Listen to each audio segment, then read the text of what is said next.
It's a giant fine for the giant of social media, $5 billion for failing to protect the personal information of 2.3 billion users worldwide, even after Facebook CEO Mark Zuckerberg promised it would. Facebook betrayed the trust of its users and deceived them about their ability to control their personal information.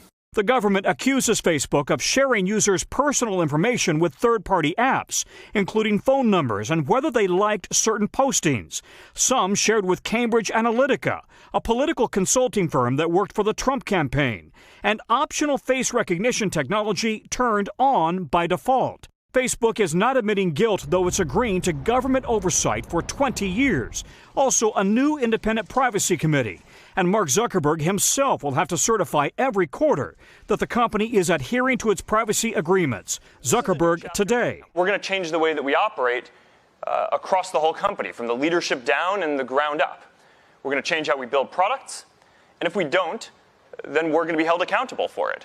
Facebook, now the first Silicon Valley company to have privacy requirements imposed on it. And I think Facebook now has an opportunity, to be the first company to do this correctly. I do hope they take it. Critics say Facebook got off easy, buying blanket immunity for everything that's already happened and no new restrictions on how it collects data in the future. Hey, NBC News fans, thanks for checking out our YouTube channel. Subscribe by clicking on that button down here and click on any of the videos over here to watch the latest interviews, show highlights, and digital exclusives. Thanks for watching.